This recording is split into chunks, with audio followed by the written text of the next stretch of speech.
My sister got me this thing for Christmas, and this is like the second time I've had a chance to whip it out and use it, so I thought I'd give it a crack. Because it's 4.2 week, almost.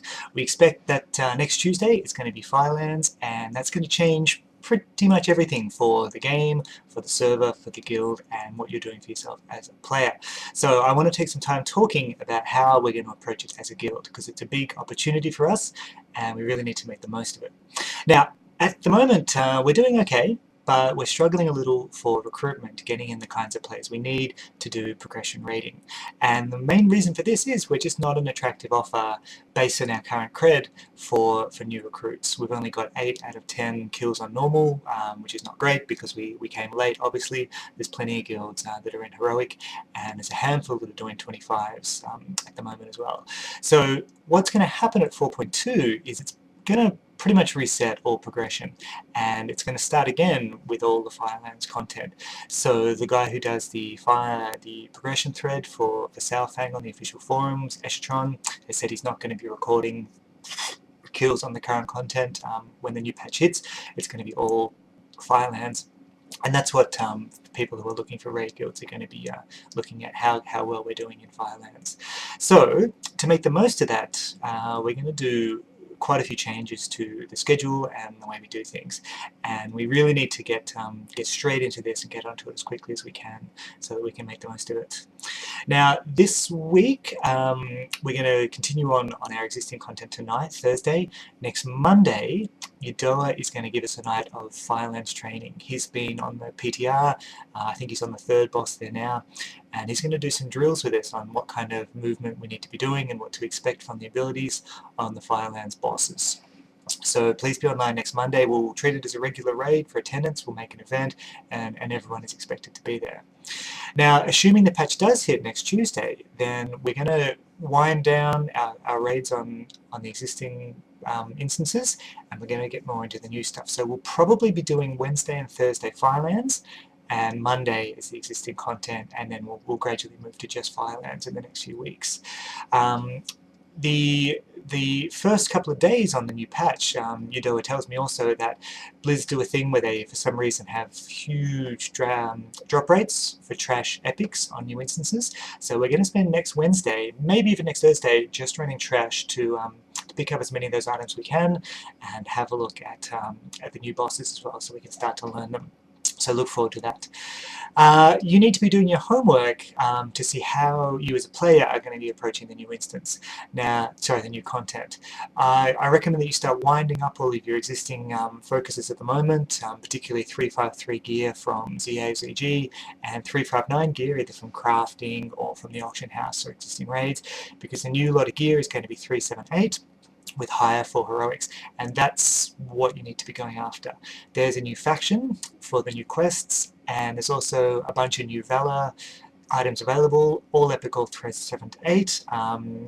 As you may know, the Justice points and the Valor points are changing, so that's where you need to be focusing on, and also the crafting. Now with the crafting, Aquarian is going to be coordinating with the bank to make sure we can get as much of the crafting gear as quickly as we can to gear up our raiders.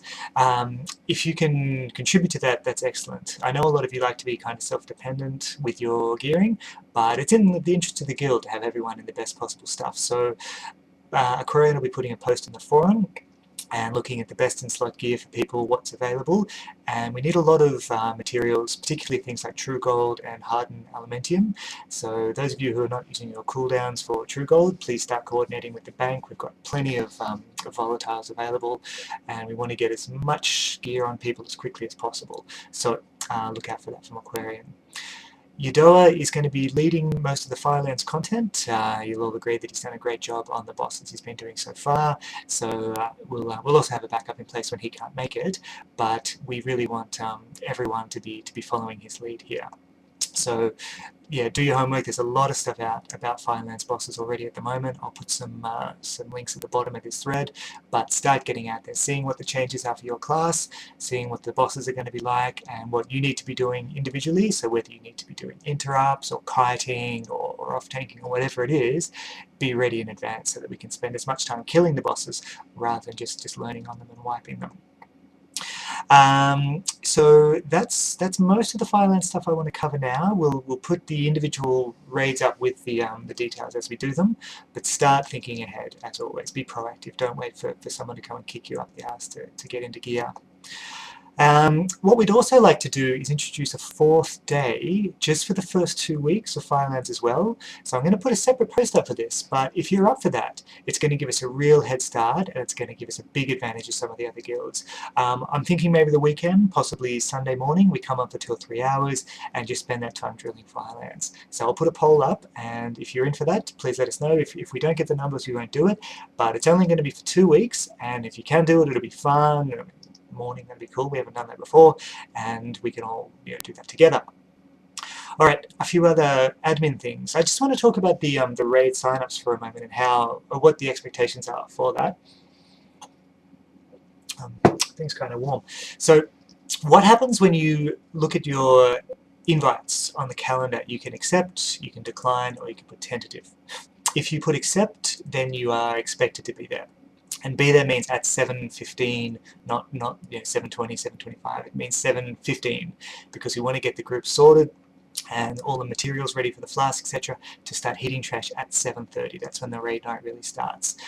If you put tentative, that means that if you are not there at 7:15, I'm going to be putting somebody else in your place, whether a pugger or someone from a friends list. You're expected to be there at 7:15. If you put tentative, that's okay, but we won't be holding any spots after 7:15 for you, because if we do get a pugger in at 7:15, you log in at 7:18, and we have to tell the pugger to piss off. Doesn't look good for the guild. It's not really fair on that person that we've taken their time. They might have been getting mumbled or something like that. So if you're tentative and you're not on at 7:15, you can't really expect a raid spot. If you put decline, that's fine. I'm sure you have a reason, but you do need to tell us what that reason is by putting a post in the raid forum. Please, not the discussion general forum. Please put it in the raid forum. The reason for that is that when a new recruit comes to the website, they can see our general forum. That's the only one they can see. And if they have a look at that to see how active we are as a guild and what's happening, and all they see is a bunch of posts saying such and such can't make this raid, such and much can't make that raid, it looks as if we've just got a bunch of people not making raids, which is not very professional. So please put your absent raid post in the raid forum, not the general forum. Also, the website is going to get a bit of an overhaul. My last exam is next week. After that, I've got plenty of time off, so I'll be working with Aftermath. We're going to be looking to put the gallery in, so you can post your screenshots and videos, also redoing the roster, and we're going to give it a nice wintry theme as well, so keep an eye out for that. And you'll also know on the front page that we put the screenshots of our kills, the latest bosses we've gotten down. That's very important when people look at the site and they're considering joining. And if they see there's kind of a healthy rotation there of a boss, maybe 2 a week, that lets them know that we are active and we're doing raiding, we're getting kills. It's been a while since we got our Veliona and Thralion fights, so anybody who looks at our site now, it doesn't look like we're doing that much. I know we've gotten close on cancel, but they don't know that. They just know that we haven't got a kill for 3 weeks or whatever it is. So we need to be getting a steady rotation of kills down, posting them up, updating our progression thread in the forum and our progress and sites like that, so that we can be seen as an active guild that people are going to want to join. So let's keep that in mind as we approach raids. Alright, that's pretty much all for now. Just as I said, Firelands is going to be our real focus. Be proactive and look for that. And I would like to end actually with a poem which I received in an email last night, which is unusual, surprising, and I'm just going to read that out for you now. I think you might find it interesting. Let's see. Since ancient times of Azeroth, battles were fought, some won, some lost. Through spires, a core, an ivory tower, one hero fell after defeating a citadel of power. Although long gone, the hero has been, his fiery return has been foreseen. From the flames he will rise again, in order to recapture his domain. And that came from one Nick Konomos, also known as Nighthawk. Okay, I'll see you all online.